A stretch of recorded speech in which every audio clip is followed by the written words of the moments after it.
dari seorang Nathan, dan menurut aku Nathan akankah jadi perebut? Tapi kayaknya Jauhead dulu ya untuk Salman. Jauhead atau kebuka loh. Tapi kalau menurut aku dia bakal main jungler Nathan sih, nggak tahu kenapa Papulongnya. Mau ngambil Nathan langsung ya? Nggak Nathan langsung, tapi mereka ambil jungler Nathan. Ambil jungler Nathan, dan bener aja Jauhead yang diamankan. Cuman di sisi yang berbeda ada Popheus yang terlepas juga nih Ji. Ada Popheus yang terlepas. Popheus bisa diambil ataupun mau sepaket Popheus dan Esmeralda bisa lagi nih. Apa yang akan terjadi nantinya dengan Geekfarm kalau sampai dua hero ini pun berhasil diamankan, tapi ternyata Xbox diambil oleh Onyx Esports. Oke, mereka mengamankan ekspor terlebih dahulu. Ini bisa menjadi salah satu counter, mungkin mereka antisipasi kalau Geekfarm akan ada seorang Saber kembali ataupun seorang Frieza dengan adanya Parsha. Kenapa? Ini bisa menjadi salah satu natural counter. Mungkin bisa dengan adanya satu bola Insanity menuju ke arah Parsha, ataupun sebaliknya di triple swipe langsung tumbang. Tapi pemilihan kedua menuju ke arah seorang Kagura. Untuk seorang Drian. Kagura Drian mampu mengacak-ngacak backline dengan adanya over, tetapi dibalik lagi di farm ini mereka masih menunggu untuk nge-pick apa. Dan kalau aku pribadi dari Geekfarm ini harus ngamanin sisi side laner, maybe goldnya terlebih dahulu, atau mungkin mau ke offlanernya Pak Pulung. Bisa jadi Beatrix juga langsung diamankan untuk di dua hero ini ya Ji ya, karena Beatrixnya juga masih terlepas sejauh ini. Beatrixnya bisa diamankan ataupun, tapi kalau menurut Oji deh kayak gini, di saat kita udah kesulitan seperti dengan hero-hero ataupun sebuah sergapan yang diambil oleh player-player lawan, apakah kita balik dengan ke counter hero kita itu adalah hal yang baik gitu? Sebenarnya plus minus sih. Nah kan aku udah bilang mereka pasti bakal ngambil Nathan, dan Nathan ini bakal dipakai sama seorang Hans, dan tentunya Frieza yang pakai Lunox. Aku udah bilang, kenapa Pak Pulung? Karena aku udah yakin banget, udah pasti ketika dia nge-pick Benling di pick yang kedua, udah fix dia pengen main backline. Dan pengen main backline, aku lihat Frieza itu bukan tipikal mid laner untuk backline dengan jaga posisi, kecuali dia pakai Parsha biasanya. Or Kagura aja dia masih berada di depan, masih ada di arah bus gitu. Tapi di sini berarti tandanya junglernya yang bakal bermain di arah backline. Oke. Satu hero lagi. Ada Chow kali ini yang udah langsung diamankan. Kiboy dengan Chow-nya Prof. Ini bakal main agresif banget sih seperti, dan bakal kontes banget karena Jauhead Chow itu adalah hero-nya Kiboy banget, dan seharusnya Kiboy udah ready dengan kontes bagaimana caranya untuk menghadapi seorang Jauhead yang sangat amat rusuh di early stage seperti ini. Atau bahkan kalau misalkan dibalikan keadaannya, kita bisa melihat nantinya teman-teman dari Geekfarm, junglernya Hans mungkin bakal dirusuhin kah sama Kiboy, dan juga kehadiran dari seorang Drian, apalagi dengan Kagura yang dimiliki oleh Drian. Kita tahu sendiri Kaguranya dia ini agak sedikit agresif, dan dia seolah tidak ingin henti-hentinya untuk mendobrak bagaimana lini pertahanan dari teman-teman tim Geekfarm. Apalagi kalau tadi kita ngomongin soal backline dari jungler, Ranger Mas mungkin udah mention hal tersebut, dan bahkan melakukan ban terhadap Alice juga udah obvious banget kelihatan bahwa mereka ingin memainkan ini sebagai backliner mereka, atau bahkan damage dealer di bagian belakang dari Nathan-nya. Sementara itu kalau misalkan dari Onyx sendiri, mereka melakukan deny ban terhadap satu buah Ruby dan Esmeralda, yang mana mereka sepertinya ingin menjadi atau ingin memainkan playstyle yang all in. Jadi kebalikannya, Onyx Esports kayak pengen dobrak dari awal, bahkan kebalikannya dari yang dilakukan oleh Geekfarm di game yang pertama. Dan Geekfarm dengan backlinernya mereka yang bisa dibilang kayak oke, Nathan ini tipis banget, ini squishy banget. Jadi menurut aku mereka kayak harus lebih berhati-hati gimana caranya mereka itu tidak termakan atau bahkan tidak nge-cover sama sekali si Nathan-nya ini, biar bener-bener nanti di late game dia yang bakal ngegendong gamenya. Dan Lunox ini merupakan tipikal hero yang masih bisa untuk menghindari dari ini yang overturn. Nah, oke, dia punya Starlight Pulse, dia bisa nge-heal, dia bisa order brilliance juga. Tapi kalau menurut aku, dengan melakukan ban terhadap lapu-lapu, Geekfarm udah obvious banget mereka ingin memainkan backline dari Nathan. Jadi Popheus tidak kaget nantinya kalau misalkan Popheus. Menurut aku kalau Popheus Esme udah di ban juga gitu. Menurut aku kurang hero dari ininya aja sih, kurang hero dari teman-teman di Geekfarm-nya yang punya dash. Siapa yang punya dash? Cuma Order Brilliance. Jadi kayak menurut aku agak sangat disayangkan ketika mereka mengamankan Popheus. Kenapa tidak mengamankan hero yang let's say loncatnya langsung ke belakang, bener-bener ke belakang, atau bahkan dia flanking aja sekalian. Kalau gitu Onyx Esports-nya bakal mainin Chow dari sisi damage. Let's say Drian ternyata yang mainin Chow-nya, dan nanti kita bakal melihat Kaguranya di tangan seorang cewek, dan nanti mungkin akan ada satu hero lagi untuk seorang Keyboy. Karena kalau misalkan untuk fleksibilitas dari Chow sendiri, kita tahu Chow juga merupakan flex pick, bisa menjadi flex pick, tapi bukan flex pick karena jadi untuk beberapa case dia sangat dibutuhkan untuk rusuh, untuk dari sisi split push, untuk sisi damage. Tapi dengan Barats, Benedetta di sisi Geek Farm, menurut aku ini mereka membuka banyak potensi, dan bahkan Benedettanya bisa saja diamankan untuk seorang Hans. Tidak melulu untuk bagian dari Renvi-nya. Tapi kalau misalkan aku boleh jujur, Renvi dengan Benedetta ini juga harus diperhatikan. Karena dengan split push yang dia miliki, disiplinitas soal laning phase-nya, atau bahkan keberanian dia untuk melakukan cutting minion, dia harus dan patut untuk dipantau oleh teman-teman dari Onyx Esports ini, Jermas. Ya ini enggak sih Be, tetap kalau menurut gue nggak tahu kenapa gue pede banget kalau misalnya Nathan ini akan menjadi jungler. Dan tentunya Renvi akan bermain Benedetta. Ini bakal bisa kita bilang secara tidak langsung, ini para pemain dari tim Geek Farm sepertinya ada satu yang harus lebih berhati-hati. Ini kalau di head to head yang Barat dengan seorang ekspor, ini agak sedikit sulit untuk Baratnya. Baratnya bakal struggle Israel. Dan apakah itu bakal mampu? Atau ke Baratnya bakal berada di tengah? Kita nggak ada yang tahu. Dan bahkan dengan satu buah Baxia yang telah didapatkan oleh seorang Onyx Esports membuat tandanya. Seperti kata Profesor KB, ini Chow-nya akan menjadi posisi gold lane atau carry. Dan tentunya dengan adanya Chow berada di sisi gold lane atau carry, ini Hans sangat terbuka, sangat bebas untuk bisa diambil dari belakang ataupun samping.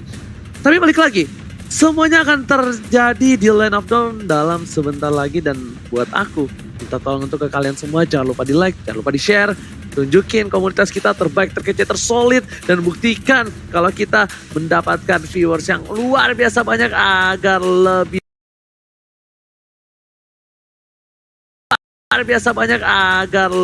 luar biasa di season 8 ini. Dan Profesor KB dari draftnya pilih ke arah mana, Profesor? Aku kalau boleh jujur ini benar-benar bisa ke kontes banget sama Onyx Esports. Bagaimana cara mereka flanking aja sih, mungkin itu yang bakal jadi pertanyaan. Oke, tapi kalau misalnya Pak Pulung? Aku Geek. Oke, Geek. Dan juga kali ini langsung aja kita menuju ke Land of Dawn. Dan seperti udah aku duga, Hans akan menjadi jungle dari sisi ke arah Nathan. Dan juga Benedetta menuju ke arah seorang Renvi dan Adam. Kali ini Adam, kalau misalnya kita di atas kertas, seorang Xbox menang melawan seorang Baras. Tapi itu di atas kertas. Balik lagi kembali ke arah playernya masing-masing, Pak Pulung. Oh, baik. Ini dia ya. Game kedua di match kita yang pertama di hari yang ketiga. MPL di season 8 week yang ketiga pula. Salman sudah sampai ke atas sana untuk melakukan sebuah flanking ataupun sebuah sergapan gangguan terhadap player dari Onyx. Tapi ternyata ada Keyboy juga yang udah menggunakan Baxianya. Baxia Shield Unity pun kali ini langsung di-pop up. Ditabrakkan aja ke arah jauh headnya. Pertempuran antara kedua roamer dibalaskan dengan smart missile yang dimiliki oleh Salman, Oji. Alright, bukan hanya itu aja, benar-benar Keyboy di sini bakal ngebuka vision. Informasi diberikan Darkening dari seorang Frieza. Frieza sepertinya bakal coba dipasang begitu saja. Ejector dikeluarkan menuju ke arah belakang. Keyboy bakal menjadi santapan, tapi cewek is coming. Flame shot telah dikeluarkan untuk cover, tapi ada kolam renang yang dibuka oleh seorang Keyboy untuk membantu dia survive di arah mid lane, Pak Polo. Yap, itu dia, ada kolam renang dong. Boleh. Revitalize pun tadi udah dibuka. Ini akan menjadi pertempuran yang cukup alot harusnya, karena ada beberapa sosok tebal juga di atas sana. Baratsnya Phantom Execution tapi masih bisa dikocek dengan satu flicker, tapi tidak dengan Tonros yang diambil oleh Sans. Hilang sudah Baratsnya. First blood Onyx Esports, Oji. Alright, tebakan turtle terbuka dengan sangat bebas untuk kali ini.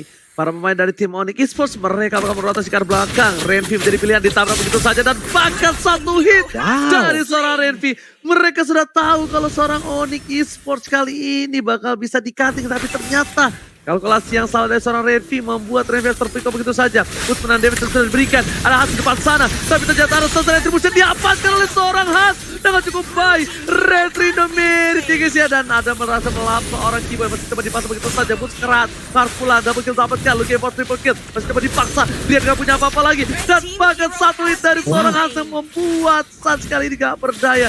Sans gak punya apa-apa lagi, menuju ke arah belakang, gak dapat masing-masing, dan bahkan kali ini pertukaran yang cukup baik dari Onyx Esports, 40. Yap, 3 poin kill berhasil diambil oleh Sun, atau bahkan tadi bisa dibilang 2 poin kill langsung sekaligus seperti itu adalah hal yang sangat baik juga dipertonton oleh pemain Onyx Esports. Ini early game mereka udah mulai menguasai, ada jarak 600 gol untuk sekarang. Cewek yang menggunakan Chow pun udah ada rotasi yang sangat-sangat baik dia pertontonkan hingga tadi udah ada satu pergerakan ke area mid yang langsung dia lakukan dan juga membantu ataupun mencoba untuk memberi gangguan terhadap pemain dari Kick Farm ID Profesor. 3 menit pertama, Prof. Ya 3 menit pertama ternyata di semua lini sudah terjadi teamfight yang banyak banget. Dan bahkan aku nggak expect bahwa cewek bahkan di awal tadi ya ketika Kiboynya sebenarnya udah bisa di pick off. Tapi ingat dia bawa tenacity, especially dia bawa kolam renang yang Ranger Mas bilang yang menurut aku tenang banget. Dan dia bisa menjadi kunci. Dan ini yang bakal jadi PR juga bagi Geek Farm. Apakah mereka bisa memaksimalkan potensi dari Hans yang dia udah sestabil ini loh mainnya. Dari game yang pertama, dia udah wise choice banget dengan pemilihan hero-nya, rotasi, atau bahkan mungkin dari decision making-nya. Makanya kita tunggu di game yang kedua. Arrow line of dan bakal tepat diamankan oleh Sore Hans untuk kedua kalinya. Sesama teman-teman begitu saja. Sesama diamankan, tapi ternyata Frieza satu ini terakhir darkeningnya dihindari dengan bonus dari seorang Sans. Bahkan tiba-tiba 9 poin sudah diamankan oleh tim Onyx Esports berbalik menuju kali ini. Onyx berhasil mendapatkan well skill seorang Revit dan almost wipe out. Almost wipe out didapatkan dan bahkan di sini saat dikejar oleh seorang Salman. Coba didapatkan begitu saja. Peter Precision ke arah belakang. Satu ini terakhir diamankan oleh seorang Salman dengan punchernya. Hampir aja 40. Hampir aja, tapi Purple Buff pun berhasil diambil. Salman belum bisa untuk memberikan backup-nya terhadap Purple Buff tersebut. Mencoba untuk maju, memberikan agresi balik terhadap player dari Onyx, tapi belum berhasil, belum ada backup yang terlalu besar untuk bisa memberikan damage terhadap pemain dari Onyx Esports. Dan sesaat lagi kita akan lihat aja bagaimana replaynya, Prof. Ya ini fight yang terjadi apalagi fightnya di arah turtle. Makanya ini agak sedikit riskan walaupun kita sempat melihat ada satu skill yang menurut aku terburu-buru. Balik lagi turtle yang diamankan 2 kali oleh Hans. Tapi itu adalah source skill yang sangat amat mahal dari Lunox. Menurut aku Freeze, kalau tadi dia memainkan Freeze Didi seperti tadi lagi ya kan, menurut aku agak terburu-buru dan agak sedikit memakan source. Apalagi itu di hadapan seorang Sans yang dia punya immune gitu loh dari kontrolnya Ranger Mas. Oke, kalau gitu kita bakal lihat lagi. Di sini ada perebutan satu Balito Wonder lagi-lagi Hans. Dan aku bisa bilang mungkin untuk beberapa belakangan ini Sans ini sebenarnya tidak pernah gagal dari Retribution. Tapi ternyata dengan adanya Hans, Sans ini secara tidak langsung tercounter dari Retribution yang nggak tahu kenapa. Tapi kalau misalnya KB boleh, gue boleh tahu, bakal coba dipaksakan kali ini oleh Sandrian dan ternyata iya nggak mau lebih. Ini si Sansnya tahu nggak, Be? Kalau si Hans tuh ngefans sama Sans? Harusnya tahu sih, harusnya tahu. Soalnya kan ini udah bisa dibilang agak banyak lah di media-media kita, apalagi yang mungkin memberitakan MPL. Makanya menurut aku apakah buff namanya kebalik ya? Karena wah aku menghadapi orang yang idolanya sama aku gitu. Tapi untuk fight sekarang kali ini bakal coba dipaksa. Ternyata di belakang sana Dream jadi bulan-bulanan warga karena Yopto dan Tarto lagi-lagi diamankan. Sans yang ngebuka, Hans yang ngamanin. Kali ini Retribution dari Hans luar biasa dan bahkan Sans baru kita bahas dari seorang Sans dengan Retributionnya bahkan sudah berhasil diambil tanpa basa-basi. 3 turtle semuanya diamankan oleh Geek Farm tanpa ada kontes sama sekali. Pada ke arah belakang dan bahkan Order Brilliance masih menyelamatkan hari dan seorang Frieza. Frieza masih mau lebih karena ada Adam, karena ada Salman dan bahkan Konsil digunakan seorang Kiboy untuk kabur. Lihat di arah top lane-nya Hans berhasil mendapatkan satu buah turret tanpa ada pengawalan sama sekali 40. Yoi, ceweknya pun berhasil untuk dia sekarang. Barasnya ditendang langsung masuk ke dalam kerumunan pemain Onyx Esports. Diajar habis-habisan tapi Sansnya cukup terpisah. Untungnya masih ada cewek di bagian belakang dan juga Salman beserta pemain yang lainnya tidak mau lagi melanjutkan aksinya. Tapi di tempat yang berbeda ada aksi penculikan yang berhasil dilakukan dan Hans menjadi korbannya, Oji. Alright, dan bukan hanya itu aja, lihat di depan sana ada Lost Insanity keluar. Salman yang bakal coba ditabrak, flicker masih digunakan. Ngedrip gak dapetin apapun dari seorang boost menuju balik. Retreat dilakukan. Onyx Esports walaupun mereka unggul, tapi turretnya kali ini mereka juga tidak terlalu jauh. Dari segi poin kill bahkan hampir berbeda 9-40. Di top lane sana, melihat ada cewek yang coba melakukan clear minion dan para pemain dari tim Onyx Esports di arah mid lane hanya juga clear saja. Adam, one by one situation melawan seorang cewek, tapi cewek sepertinya yang sedikit kesakitan memukul sang dinosaurus kecil ini 50. Yap, ini terjadi sebuah perubahan posisi lagi. Ada cewek sekarang berada di bagian atas, dia recall lagi sekarang mau ke arah mana, kayaknya mau membantu ataupun ada sebuah inisiasi yang akan dilakukan di area mid nih. Karena sekarang pergerakannya dari pemain Orange Esports juga semuanya udah mulai berkumpul, ada 4 player. Sansa di bagian belakang siap untuk memberikan, langsung ada satu Phantom Execution. Tonrosnya juga udah berhasil masuk ke bagian dalam. Salmannya menjadi korban untuk kali ini. Siapa yang akan langsung ditelan dengan ada Detonas Welcome pun belum dikeluarkan sejauh ini, tapi ternyata udah dikeluarkan. Tapi gak berhasil untuk bisa mendapatkan dan menelan siapapun yang ada di depannya. Sedikit lagi api tersisa. Flame shotnya kelar, Ji. Kelar sudah. Oke, tapi lihat Hunter sisa seorang diri, satu Phantom Execution godlike untuk seorang Sans berhasil didapatkan oleh tim Onyx Esports. 2 berbanding 16 poin kill yang terpaut jauh, tapi Last Insanity dari seorang Barat gak berhasil dibuka, dijelat kelupin karena Last Insanity-nya terlalu panas, lidah dari dinosaurus yang tidak kuat. Dan jangan lupa untuk vote momen game favorit kalian di sneak video dan dapatkan kesempatan menangkan skin spesial. Di-download sekarang juga ya guys ya. Silakan Pak Mulo. Oke. YGY ya Ji ya. Ya guys ya, siap langsung. Oke, di area mid Boots dan juga Drian udah serap posisi. Dibuang lagi untuk payungnya, tapi Sans memberanikan diri dari Puncher tadi langsung lompat ke bagian depan ataupun langsung menusuk ke arah depan. Ada Sans juga yang masih mengamankan ataupun mencoba untuk menghilangkan satu wave minion di bagian bawah, tapi ternyata tidak, dia ingin mengambil look arah monster junglernya. Prof, ini kalau kick off lama-lama kayak begini nih, bentar lagi bakal habis ya area defensifnya kalau kayak begini ya Prof ya. Ya, apalagi kita menengok bagaimana source-nya dari jungle, dari apapun itu kayak udah mulai dimakan perlahan-lahan, dan bahkan untuk menelan satu apa ya bisa dibilang Bumblebee ini ya emang bener-bener berat banget. Tapi apalagi Kiboy gitu loh, Kiboy bakal berhasil untuk mendapatkan bait-nya kalau seandainya si sulit-sulitnya berhasil 40. Yap, ini dia terjadi lagi pertempuran yang ada di area dari pit purple buff-nya. Udah ada pertempuran yang terus berlanjut, Renfinya memberanikan diri maju ke bagian depan. Hanya saja untuk Rian masih berhasil mundur ke bagian belakang, tapi Renfinya tidak akan bisa kabur karena sedikit lagi HP tersisa. Masih dikejar Phantom Execution dan Tonrosnya. Engkau mau pergi kemana Renfi? Tidak akan dilepaskan oleh Sans-nya Ji. Oke, satu buah Tonros berhasil mendapatkan 1 poin dan ditambah dengan 1 buah darah yang berhasil membuat Sans kabur. Sustainability-nya kali ini Sans bakal lebih sustain lagi. Bahkan cewek fokus menuju ke arah turret. Lihat apa yang cewek lakukan. Dia nggak peduli apapun yang terjadi. Dia langsung menuju ke arah turret, tapi sayang sekali memang belum waktunya. Karena sesuatu yang dipaksakan itu tidak baik, Pak Pulo. Sesuatu yang dipaksakan itu tidak baik, tapi ini dia itemnya, Bro. Ya, itemization yang cukup menarik ketika kita melihat Sans yang belum tumbang sama sekali, dan bahkan dia cuekin endless battle. Dia utamain gimana caranya, dia punya Tonros dan juga dari puncture-nya dia damage-nya tinggi banget. Dan thanks to Drian, karena Drian yang sebenarnya menjadi titik tumpu dari Onyx Esports menurut aku. Karena dia yang malah menunggu Hans dari tadi, dia nggak mau 2 kali di backstep oleh Hans. Dia nggak mau 2 kali di flanking oleh Hans. Makanya tadi banyak banget deny rotation yang dimainkan sama Drian ketika Hans bermain di top lane oleh seorang Drian. Dan dengan itemization apalagi dia udah punya Holy Crystal, ya ini Hans kalau nggak cepat-cepat untuk bikin item kayak Athena Shield, kayaknya dia bakal langsung instant kill oleh Drian. Yap, itu dia yang udah terjadi banget. Barusan tadi kita lihat ada satu Yin yang Overturn yang langsung keluar. Udah mengenain ke arah Hans, tapi sedikit lagi HP-nya, tapi dia masih bisa selamat loh Ji. Hampir aja tadi Hans bisa di pick off oleh Kagura ya. Yes, hampir tapi tidak pernah cukup, ya kan? Almost is never enough.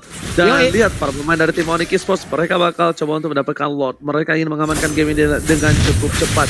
Mereka nggak mau kasih waktu lagi untuk para pemain dari tim Geek Farm, karena mereka sadar di late game nanti ini Nathannya bakal benar-benar berbahaya. Darkening dari Frieza juga bakal sakit banget, dan tentunya Lord diamankan tanpa basa-basi. Meanwhile di bottom lane, para pemain dari tim Onyx Esports, mereka udah siap untuk melakukan split push, dan sepertinya para pemain dari tim Geek Farm pun sadar mencium bau-bau keringat dari seorang Cho. Dibuka begitu saja. Lihat Kiboy datang dengan kereta kuda, tapi ternyata kali ini tidak berhasil di follow up. Masih menunggu Lord. Mereka akhirnya tidak lupa diri kalau mereka masih menunggu Bapak Lord yang terhormat di arah mid lane, Pak Pulung. Yap, ini kita lihat aja sesaat lagi akan ada pertempuran. Kita lihat aja siapa yang akan mendapatkan cedera serius, entah itu mengarah ke hati, limpa ataupun ke arah anatomi tubuh lainnya. Pertempurannya akan sangat-sangat besar karena ada Lord yang udah mulai dikawal oleh Onyx Esports. Udah ada Sans juga dengan purple buff di dalam tubuhnya. Kiboy masih melihat dari kejauhan. Drian pun belum melemparkan payungnya, Oji. Alright, dan bukan hanya itu aja, ini Bitter sudah berhasil diamankan. Lihat dari bottom lane, bakal coba diamankan oleh seorang cewek juga. Dipasang dengan satu buah puncher menuju ke arah belakang. belakang Toro setelah dikeluarkan. Langsung Sanity belum ditahan. Tapi ini menunggu satu buah chokehold dari seorang Kiboy. Tapi ternyata tidak dipaksakan. Dan bahkan pun dilempar. Langsung Sanity ke arah belakang. Dikeluarkan begitu saja. Keluar. Wow, diambil satu. Dan ternyata termakan dari seorang Kiboy pun Immortal Shard pecah. Di belakang sana bertukar dengan satu buah Benedetta. Tidak ada high core claim ini. PTWC ke arah belakang. Lihat Panther yang didapatkan oleh seorang Sat. Tapi ternyata tercatat dan this is ini bencana. Onyx Esports take the game to